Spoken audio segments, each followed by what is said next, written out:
What's up, guys? It's Guild Leader Lucifer coming to you with the heroic or mythic twin video, whatever you want to call it. Now, let's just talk about what hasn't changed. Majority of the fight hasn't changed. Just to let you know, there will be some small things I'm going to encounter in this. Like the fire, obviously does more damage. 1 stack is still manageable. 2 stacks is bad. 3 stacks, you have to blow your defenses and pray a healer focuses you in order to survive this. We will have to rotate our healing cooldowns on certain aspects, like when we have Quake and Pulverize at the same time. Quake and Pulverize and Powered Whirlwinds, stuff like that. But we'll see that as it gets into the fight. Let's talk about what has changed in this fight. Let's first talk about the empowerment on Pole. The Pole Smoker empowerment is on his 30% ability, which is the same on Famous 30 ability. His 30 ability is charged. When he's empowered, he'll spawn 3 others. One of them will go back, and one will go left and right. So basically, he's putting out a little cross there for y'all. Basically, same thing as the normal charge. You just avoid the other ones coming at you. They do the same thing. They charge in a direction. If you're there, it hits you, and you pretty much die in Mythic. That's pretty much the same thing as normal, except for there's 9 extra ones.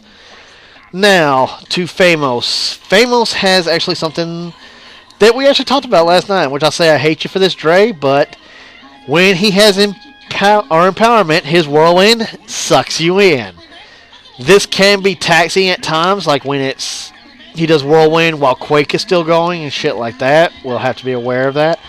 And just be using our speed buffs to help us stay away from him and shit like that.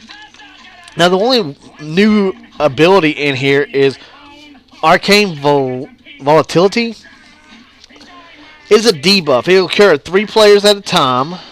And basically what it is like normal debuffs in the game. It counts down. When it gets to 0, it explodes. That seems to be very common with this raid.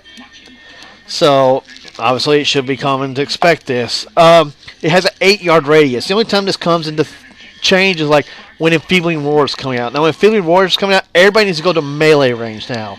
Stack in melee range. If you have the debuff, you need to be about 10 yards away from everybody else.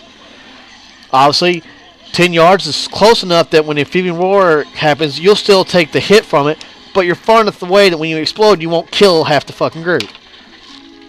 And that is the only changes in this fight. As I said at the start, this is your Guild Leader Lucifer, and I hate you all for making me do this. Hope you all enjoy the fight.